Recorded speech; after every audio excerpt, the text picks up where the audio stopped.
What's up, y'all? It's your favorite author here. So, yesterday I was invited to join a conversation with a great group of ladies in which I was asked to share my full testimony. And upon doing that, I realized that that was the first time that I had really told my full story publicly. I mean, both of my books and really every Bible study or teaching or anything that I've ever done is full of my own life, because I can't tell you how God has worked in anybody else's life except for mine. So anything that I've ever written it is full of testimony from my own life. But to tell the whole story in its entirety, I realized that I had never really done that publicly before. And I feel like it's important to do that because the Bible says that we overcome by the blood of the Lamb and the word of our testimony. And so it's important to be authentic about the things that God does in our life. And it's also important that we own our whole story. Like the woman with the issue of blood, when we encounter the power of God and we come in contact with His Spirit, it's important that we tell the whole truth so that we can come away with that wholeness. Before we get started, I just want to say that parts of my story do contain elements of sexuality and sexual assault. So if that makes anybody uncomfortable, I do want to go ahead and give that warning in advance. I was born in Youngstown, Ohio, which Youngstown, Ohio now is a little bit of a desolate place. It's in Mahoning County. It sits in a valley in the Mahoning Valley. Around the time when I was born in the early 70s, Youngstown was an industrial town with very traditional values. The steel mills were running at that time, and it was just a very working class town. I was born to teenage interracial parents. My mom was white and my father was black, although I didn't know that for most of my life. For most of my life, I actually, well, I won't say for most of my life, for most of my childhood, I actually thought that I was white. And what I mean by that is that I had never really given color much thought. I just didn't see myself as different than anybody else in my family. I didn't see myself as different than my siblings or my mom. So there was never cause for me to question color because I didn't see myself as different. I was born again at a very young age. At 9 years old, I gave my life to Jesus in a small Baptist church in Augusta, Georgia, Woodlawn Baptist Church. So at that time in my life, my family didn't really go to church. I may have even been the first one in my immediate family to be saved. I don't know. I just remember that I used to ride the church bus back then, and I always would skip Sunday school and sit in the balcony because I liked listening to the music and the worship. And so my friend and I would hide in the balcony and listen to the worship. And then one day during the altar call, the song that was playing is Just As I Am. I've always loved the old Baptist hymns. And I just couldn't stay in the balcony. So at the risk of being caught for skipping Sunday school, I drugged my friend down to the front and we both gave our life to Jesus that day. And I'm not sure if she was for real or not, or if she was just coming to support me, but I was for real.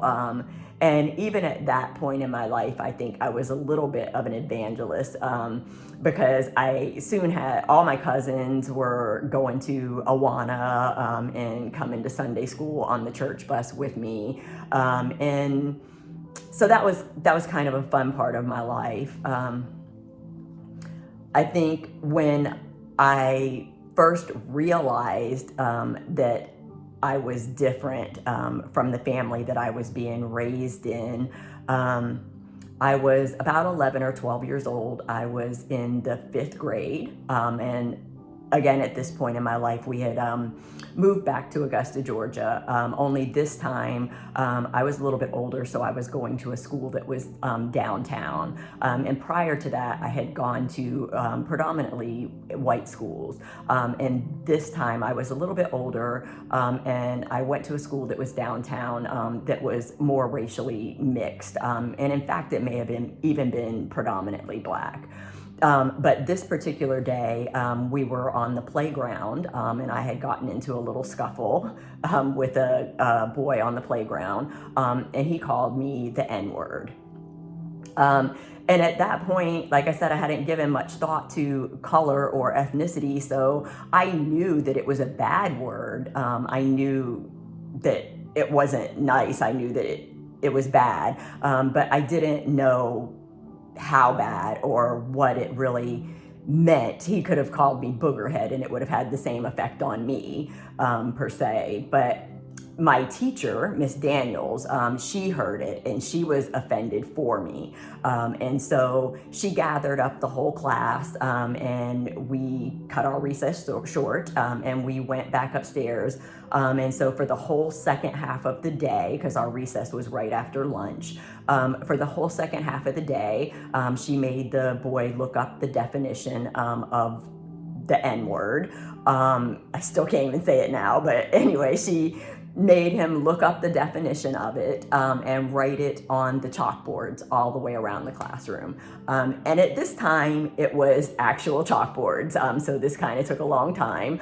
And I remember sitting in my seat watching him write this definition all the way around, and then he would go and erase it, and then he would start again and write it all the way around, for hours. And so as I watched this scene in my life play out, and I looked around at the people around me, and I looked at myself, that was the first time that I saw myself as different than the people around me.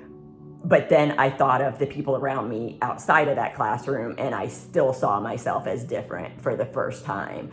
And so in that day is when I realized that one or both of my parents were not my parents. And that my life up until that point had been somewhat of a lie. Even if it wasn't a blatant open lie, it was just that I had no idea who I was at that point. And so I remember going home that day, and sitting on my front porch, and I've always been a very analytical person from day one, I think. And so I remember just sitting there on the porch and just thinking and analyzing and just trying to figure things out. And on that day, I deduced down that I was pretty certain that my mother was actually my mother, and that it had to be my father that wasn't my father. In the beginning, I thought I may have been adopted, but I reasoned it out in my mind enough to say that I was pretty certain that my mother was actually my mother, but that the person that had been raised to me as my dad up until that point was not my dad. The story that I was told from that day was that my mother was sexually assaulted when she was 15 years old, when she got pregnant with me. So I was told that I was a product of that sexual assault, and that my mom had run away from home while she was pregnant with me to avoid having an abortion. Even though abortion wasn't legal at that time, that's not to say that it didn't happen. There was a lot of abortion activity, very dangerous activity that went on in this area at that time. Even though I questioned the story in my mind for several reasons from the very beginning, I didn't bring it up much as a child because it was, one, obvious to me that whatever the truth was, it was very painful to my mom, and I loved my mom a lot, and I never wanted to cause her pain. So no matter what it was, for the most part, I just questioned in my own mind. Now, I questioned the story even as an adult for many reasons. One is because my mother privately, in our private conversations as an adult, would never confirm or deny the story to me. It was a very mixed message, which also demonstrated to me her emotional standpoint and her mindset about the situation. So to give you an example, of the type of answers she would give me. One morning, just after I bought my first house, and my mom was staying with me at the time. I don't remember why, but she was staying with me, and we were up very early in the morning having coffee, and we were watching an episode of Dr. Phil that had to do with abuse and childhood trauma and things like that. And so we were in a conversation about some previous abuse that had happened in her life. And we were having a very personal conversation. And so at that point, I asked her, and I think this is the only time only one of two times that I've ever asked her straightforward about that, and was she actually assaulted? And her answer to me was that she couldn't honestly say that in her entire lifetime that and at this point when we were having the conversation, my mom was well into her 40s because I was an adult. And her answer to me was that even at that point in her lifetime, she could not honestly say that she had ever had a sexual encounter that had been entirely consensual. That she had learned so much about herself over the years with regard to sexuality and things like age of consent, date rape, just so much was involved in it that she said that even up until that point in her life, in her 40s, she could not honestly attest that any encounter that she had ever had was entirely consensual. From that, it just gave me further questions, but again, I could see that whatever the truth was, it was very painful to my mom. And so I comforted her and kept my questions to a minimum for the most part. The only other time in my life that I really questioned my mom on this was right after I got pregnant with my first child, my son. And that was a very pivotal season in my life. As I look back on it now, I would probably wager to say that the course of my life was forever altered during that season. So to put it in perspective, I was 18 years old at the time. I had been out of my family's house and living on my own for about a year and a half, maybe even 2 years, because I moved out during my senior year in high school. During my senior year in high school, I also had an abortion. And it was a very secret abortion. The only one that knew about it was my best friend in high school at the time. And the reason why I kept it so secret is because at that point in my life, I already knew everything that my mom had gone through just to even give birth to me. And even though I didn't know the truth of my situation, I knew, or I had been raised to believe, that everything that had happened in my mother's life up until that point was just really out of protection for me. And that she had just honestly given her whole life for the sake of giving birth to me against everything in society, everything in her family, everything in her life, that she had just stood up to everything to give birth to me. And so for me to have an abortion because I didn't feel ready to have a baby, even though when I look back on it, I was nowhere near ready, but it brought a great deal of a great weight of shame onto me, and that's when I first started to feel the weight of my existence, so to speak, because I carried so much secret shame from having that abortion that I honestly remember the day after I had the abortion. I remember coming home and it was raining really hard, and I remember putting on my red robe and sitting in the window, and I was just crying, and I was talking to God and just saying how sorry I was. And when I sat there, I remember just begging God to give me another chance. And I just had said at that point that if you give me another chance, I promise I'll get it right this time. And I just begged in my prayers. I wished I could take it back, and I just said, God, if you just give me one more chance, I promise I'll get it right this time.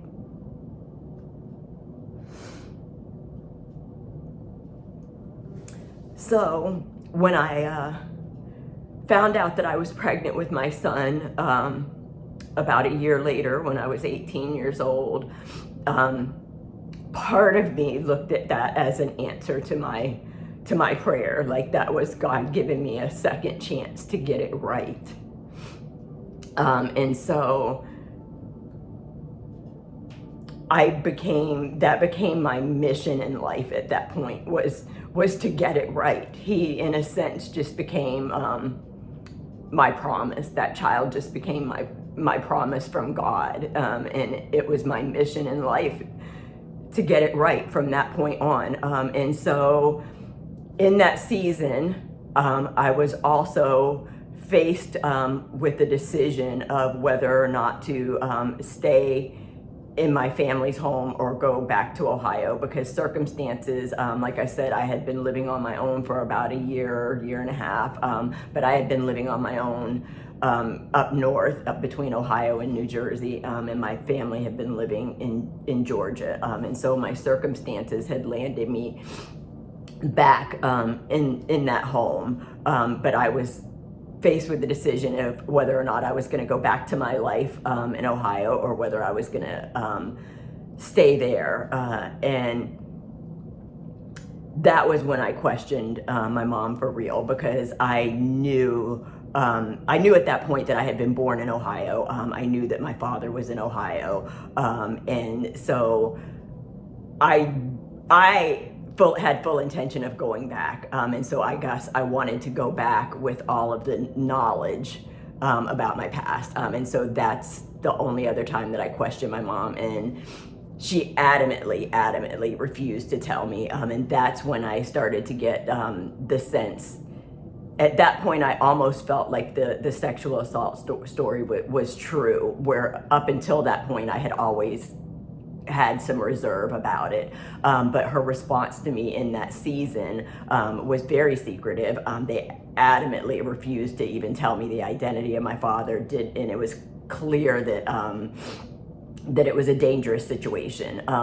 So I found out later, after I met my father, that during that same season that he had been in trouble with the law during that time, and that even though nothing ever came of it, and he never served any time for the charges or anything like that, and it was nothing to do with any sexual nature or anything like that, but during that time the enemy had planted a lot of confusion in that season. At that point in my life, I felt like the only thing I could do was be a good mother, because I just felt like that was my only chance to have any normalcy as far as who I was, that I couldn't change who I was in the past or even know about it. But at that point, I could create who I was going to be in the future.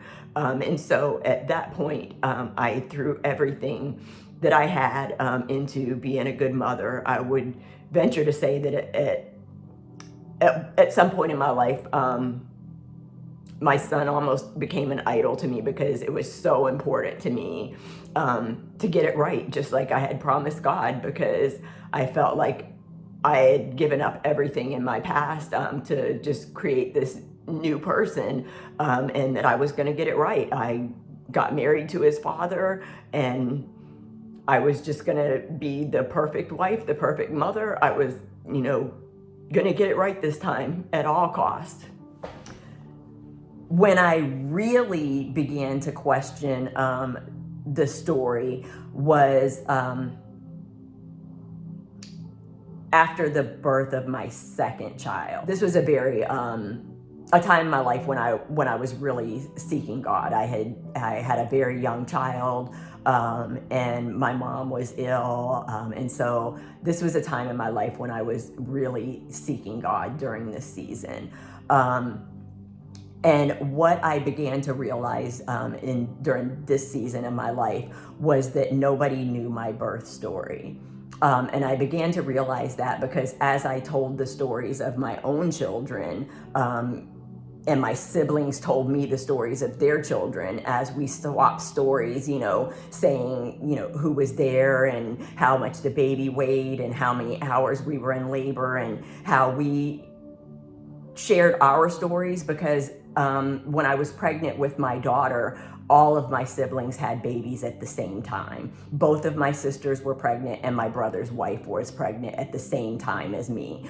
So during that season, we were all sharing stories. Even for a couple years after that, we were taking pictures of our kids together. We celebrated their first birthday together. And so we were all swapping stories of our children and of our birth, and it made me realize that there were no stories of my birth. And so that was another point in my life that I questioned whether or not I was adopted, to the point where I went as far as researching and like looking at my birth certificate and things like that. But I realized that nobody had stories of me coming home from the hospital. Nobody talked about putting their hand on my mom's belly and feeling me move. Nobody talked about the outfit that I had on. Nobody talked about coming to the hospital to see me. There were just no things like that. And when my siblings talked about their stories, there were stories of them. And so it was almost like a light was just shown on that part of my life. And so as I began to think about it more, I personally believe that during that part of my mom's life, that she was in hiding when she was pregnant with me. And that's why nobody can remember. Because during that time in her life, her parents were divorced, and her father lived on one side of town and her mother lived on the other side. So her two oldest siblings, even though they all had the same mother, the two oldest siblings lived in one home and the two youngest siblings lived in the other home. And so when I talked to them as an adult, these two thought that my mom lived there, and these two thought that my mom lived there. And meanwhile, my mom was at neither place. And so I have deduced that it was during that time that my mom was introduced to my stepfather, and they got married when I was 6 months old. And it's my opinion that that was a very arranged marriage from the very beginning, because my stepfather had some sexuality issues that he was going through himself at that time.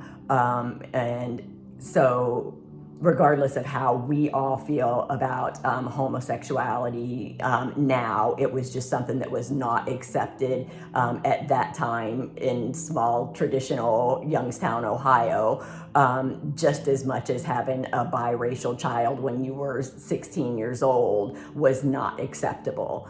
And so for them to be married kind of made both of those situations okay. It kind of just made it look like a young couple who was making the best of a bad situation. And it also gave a nice wholesome front to any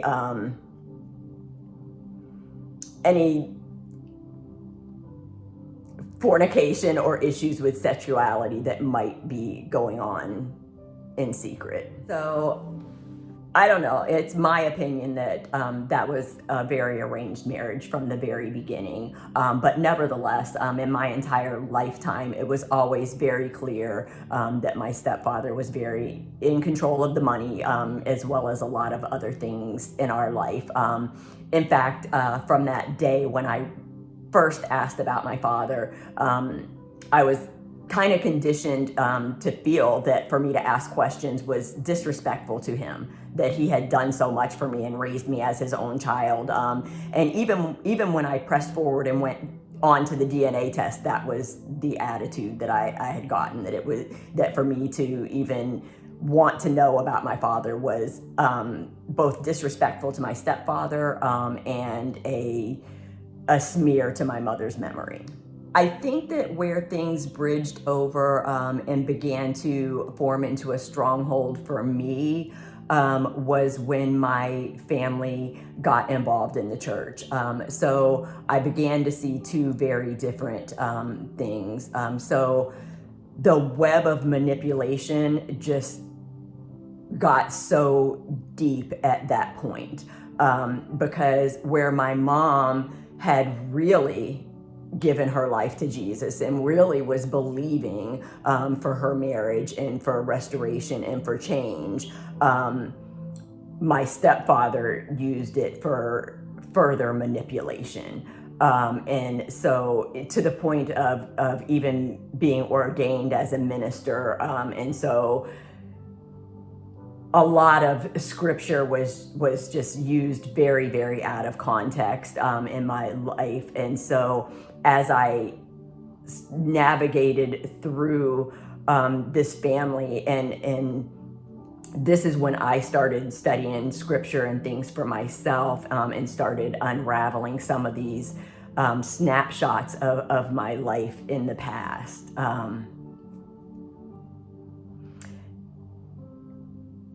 And the key takeaway that I can say from that is that manipulation is manipulation, no matter how it is used. And what I mean by that is that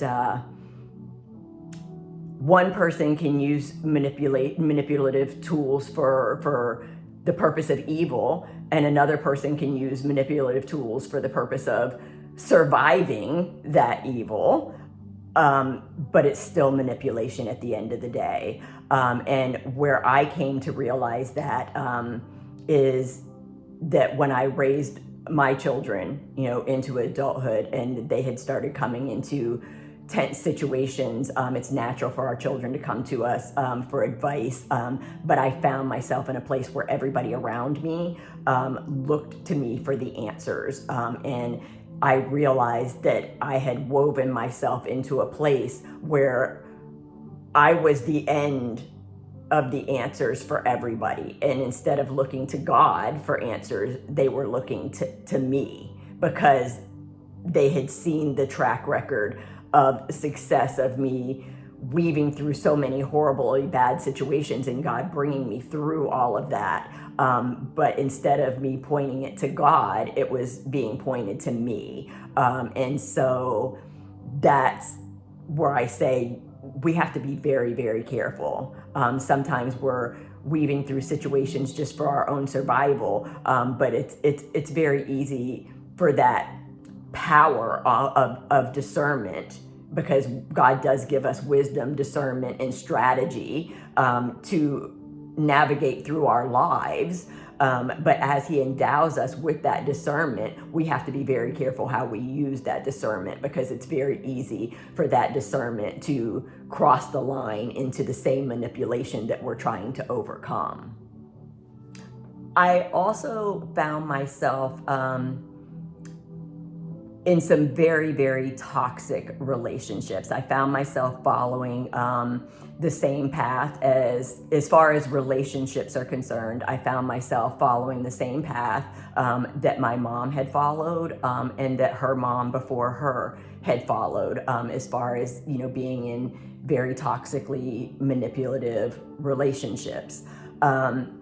But I can't say that was all the fault of my home dynamic or my stepfather, or even, anything else that was going on in our personal lives, because I feel like as much of this particular stronghold, which was a religious stronghold, the church had to bear just as much responsibility in that as my home life did, because I began to find myself, even though I didn't have a lot of relationships, the couple relationships that I did have were very, very toxic. And I stayed in them, even just believing that God would turn them around, even knowing that they just weren't right relationships. But I stayed in them because I had gotten to a place where I honestly believed that I couldn't move forward with what God had called me to do,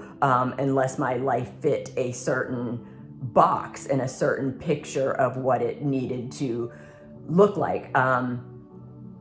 And I knew from a very young age that God had called me. Even in the very beginning, when I was very young, I knew that I would write. I knew that I would write books.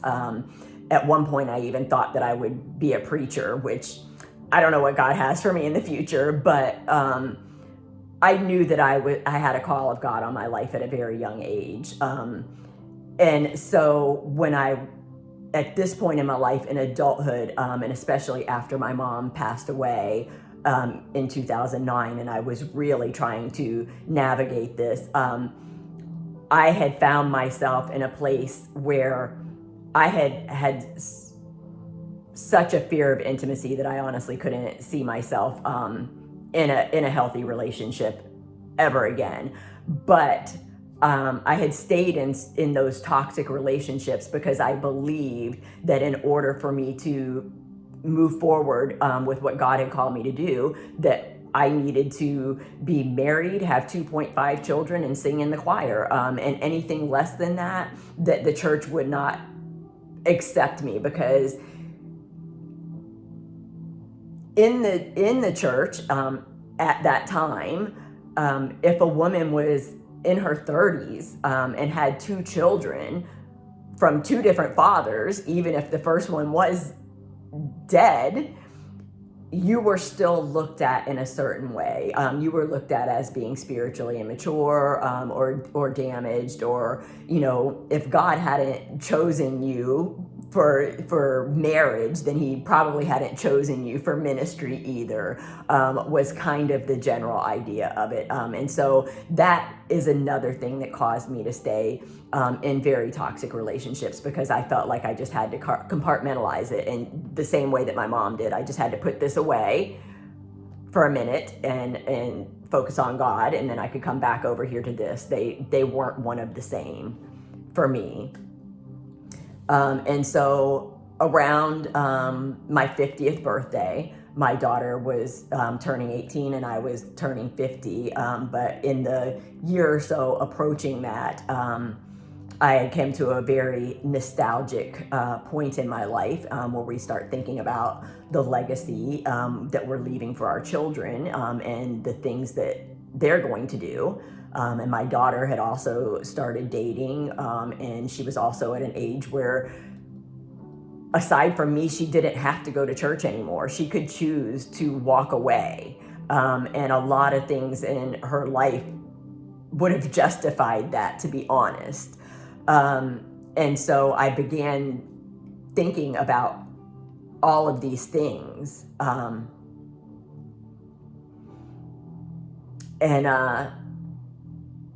Again, I knew that God had called me to do certain things in my life, but I was at a place now that I had built up such a fear of intimacy. And I don't just mean sexually, I mean such a fear of intimacy. My life had been such a mess that I just really didn't want a light to shine on it. And I didn't want to share parts of it with anybody. There was kind of like my books. I could share bits and pieces of it, but to tell the whole story, to be in intimate relationship with somebody who would know the whole story, I didn't see myself ever being able to do that. And so the place that I was at, and the decision that I had to make was, am I going to move forward with what I know God has told me to do on my own and trust him to just guide me through it? Or am I just going to put it away and just decide that he didn't call me to do it at all and just move on with my life? And the problem with that is that I came to know Jesus so young in my life that I kind of take the Bible to be very literal in a way. And so I guess I just felt like if I didn't move forward in the things that God told me to do, that he would just take me out of this world. Because if I'm not going to move forward in my purpose, if I'm not going to do what he called me to do, then what purpose am I serving here on this earth? And so he might as well just take me home. And that was how I decided it. There was no other option. I had to move forward in what God called me to do. And so I said, okay, well, I'm going to write a book then. And my first book, people would have thought would have been this story, but I was nowhere near in a place to be able to write this story. So I decided I was going to write about how not to be a part of this story. And so I decided that I was going to write a book, an instruction manual to my children about how not to be in a stronghold and how not to get into this emotional place that I was at. And so I began writing in my journal, and I began writing notes to myself, and thinking about different lessons that I had learned in my life. And what I realized during that time, ironically, people would come to me and ask me to pray for their children about the same things that I was thinking about and writing about. And so I began to realize that every single thing that I was writing down on those pages was directly related to my proximity and my relationship to God. It was directly related to my prayer life, how much I talked to God, how honest I was with God, and how much I listened for him to answer. Whether I wrote about seasons that were good or seasons that were bad, things that I learned about that I did wrong, things that I learned about that I did right, no matter what it was, what element that I wanted to pass on, what element of wisdom that I had gotten, it was directly related to my relationship with God. And so at that point, I decided that the key to it all and what the book was going to be about was how to cultivate that personal relationship with God. And it couldn't be about church. And not that there's anything wrong with church, because I still love the church. After all of this, I still love the church. But for this book, it couldn't be about a relationship with church. It had to be about a relationship with God, with your Savior, with his Holy Spirit. It had to be about being led by the Spirit and cultivating a prayer life that will put you in the center of God's will for your life. And so I began writing this book, and it was basically how to pray, when to pray, and what to pray. And as I was researching it out and as I was doing it, I was doing everything that's in the book, because this was a book for my children, and I knew that I'm not going to give you advice that I didn't take myself. And so as I was writing the book, and even after I finished writing it and I read it again, I began just taking all of that in myself and just going back to the roots of it in the beginning of my relationship with God, and just being that 9-year-old girl who just believed Jesus, who just said, just as I am, without one plea, but that thy blood was shed for me, I come. And as I began to just be that 9-year-old girl again and say, this is the whole truth. Walk me out of it. And as I began to just lean on Jesus and say, walk me out of this. As I began to lean on Jesus and just say, Lord, just walk me out of this. Just show me the way. He began to wake me up very early in the morning sometimes, and I would read my Bible. So there was one morning, early in the morning, I was watching a sermon by one of my favorite speakers. Her name is Lisa Harper, and ironically, she looks a lot like my mom. I've met her, and she actually talks like her too, and her mannerisms, everything just remind me a lot of my mom. But this particular morning when I was watching this message, it was before I had had met her. And I actually wrote a blog post about this. I called it Day One, because this was just day one of the rest of my life. I watched this message, and in this message, she was talking about how we misunderstand scripture sometimes.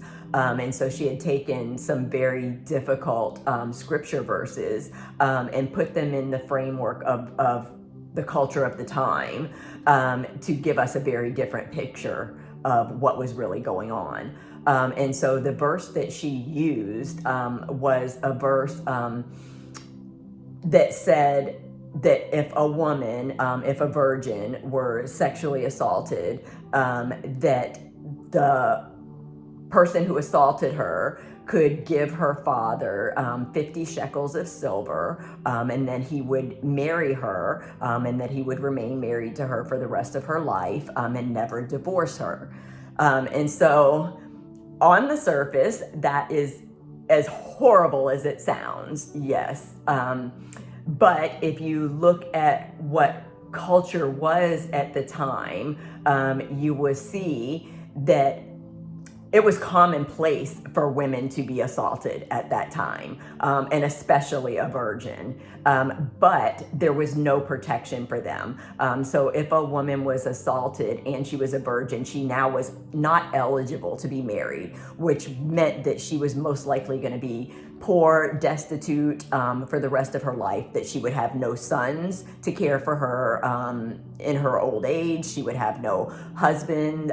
She would have nobody to pass on inheritance to. If she were even to, by some miracle, gain any wealth, she would not have sons to pass it on to. And so for a woman to not be married was just not a good sentence back then. And so this Levitical law meant that if you did assault a woman, that you were charged with her provision for the rest of your life, that you had to pay not only her, but her family. You had to pay her father 50 shekels of silver, and that you would pay into her support, whether she lived in your home or his, you had to pay into her support for the rest of her life. And so this was very redemptive for me, because I began to look at my story through different eyes. I began to look, prior to that, I had been conditioned to believe that for me to even want to know the identity of my father, to be disrespectful to both my mom and my stepfather. And now I looked at it very differently. I looked at it as the truth being redemptive to her, because whatever the truth was, my mother hid from her for her entire life. Whether it was simply the fear of culture, and having a biracial child, whether it was fear in her own sexuality, whether she was actually assaulted, because at that time I didn't know anything.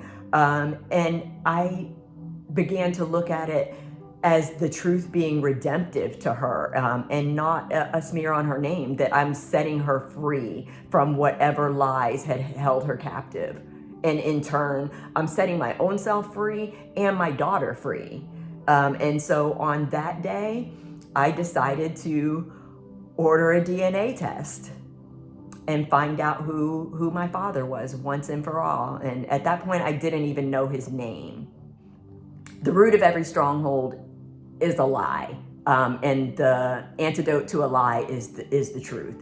So whether it's a lie that we tell to ourselves, or a lie that has been told to us, that we've believed, or a combination of both, every stronghold is erected upon a lie.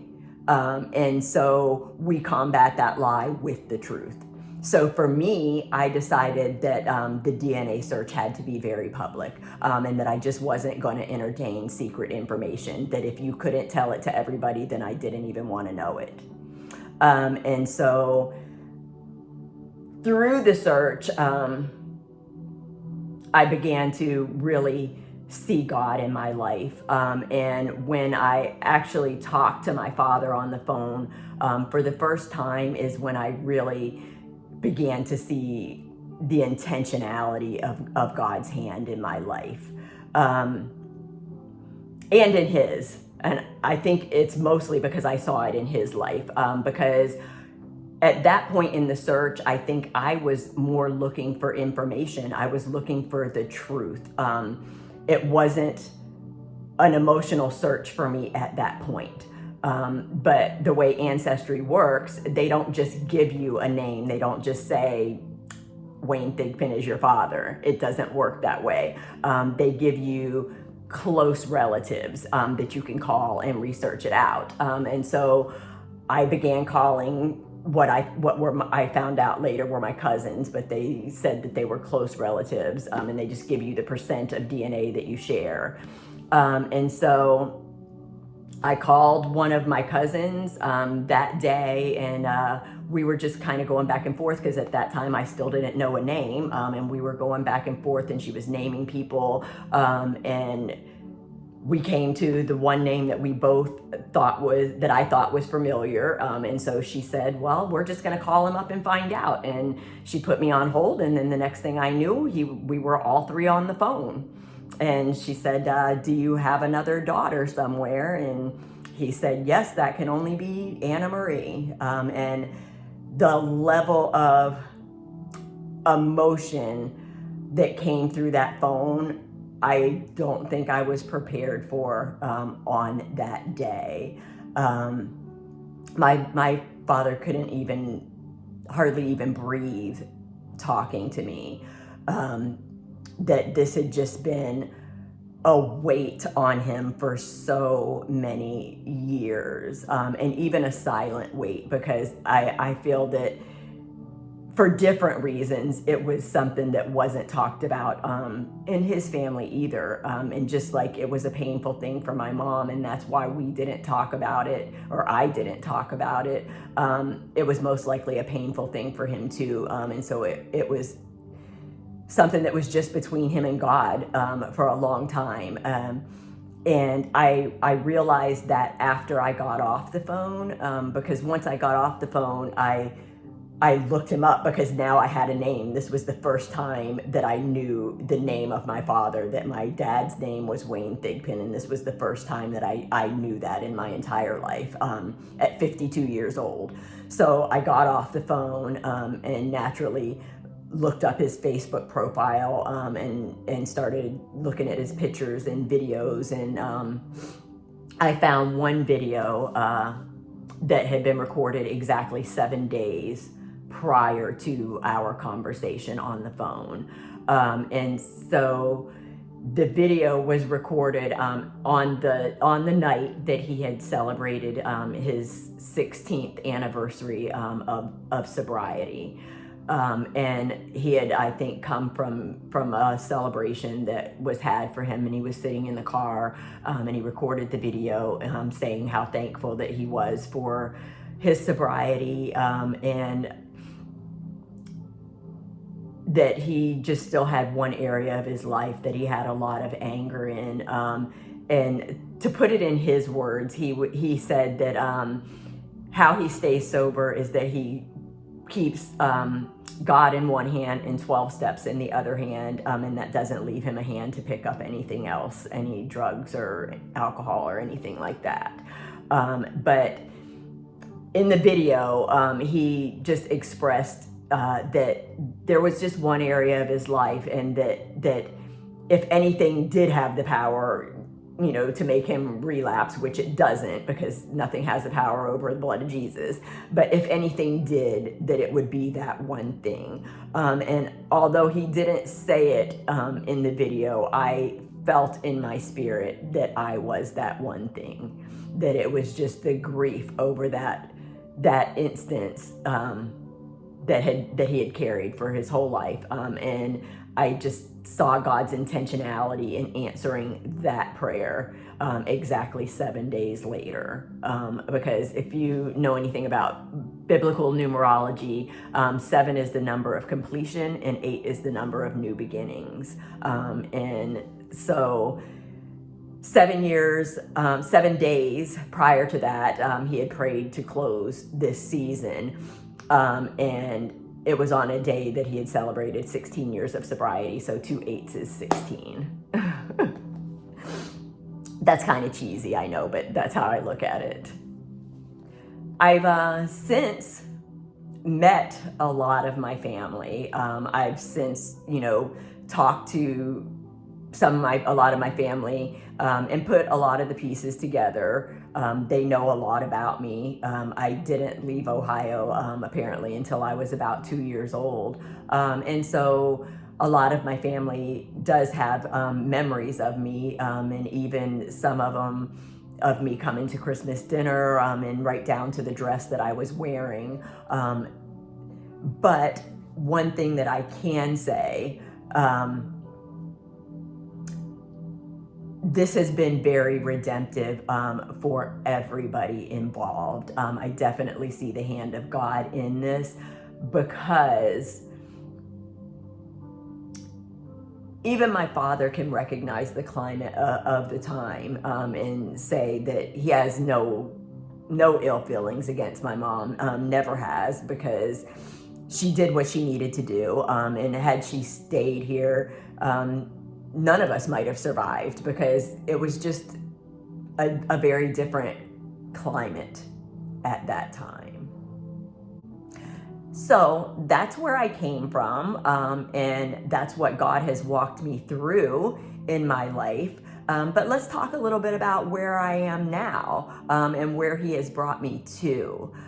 So right now I have 2 books. The Devil Doesn't Want You to Read This, which is about cultivating a personal prayer life with God. And then I have the second book is called 8 Prayer Watches, and that is about the timing of God, and the timing of our prayers, and the timing of different miracles that have happened in the Bible. The Bible is very specific to mention time on a lot of occasions. And so that one is more of a workbook to help you dig deeper into that prayer life. But as far as ministry is concerned, I think the thing that I'm most proud of is not necessarily my books, or my story. Neither one of them are the story of my life, but the next one will be, so stay tuned. But I think I'm more proud of the stories that I help other people to tell. So I am also a writing coach, and the type of coach that I am, I specialize in helping people tell difficult stories in a way that is a little bit softer. In other words, I make your testimony fit for public consumption, or help you to make your testimony fit for public consumption, whether it's in the form of writing devotionals, or writing a whole book. And I also do coaching for self-publishing. So if you should decide to publish the stories, I can help with that as well. But sometimes it's therapeutic just to write it. So even just to write it, just write a manuscript and to write a rough draft and see where God leads you from there. That's what I did. When it comes to the strongholds of our life, I think the key takeaway that I would like for us to leave with is that we don't always break strongholds in the sense of things being instantaneous. Yes, God is a miracle working God, and He can do great things at the drop of a dime if He chooses to, but it doesn't always happen for us that way. I much prefer the term pulling down strongholds, or unraveling them, or tearing them down, because that gives us the idea that we have to move the debris too. When we pull something down, we take away the debris. And I think that in the details of the debris, when we're moving that away, that's how we prevent it from going to the next generation. So there's a stronghold for your generation, but there's also generational strongholds. And it's in the moving away of that debris that we stop it from going to the next generation. That's the place where we say this brick was a lie and this brick is the truth. That I'm not going to put this brick in the wall when I rebuild the temple. I'm going to replace it with the truth. And that's how we tear down a stronghold. We tear it down and we move that old stuff out of the way and we build brick by brick on a relationship with God. Friends, I hope that my story helped you in some way. If it did, you know what to do. Hit that like button and share it with a friend.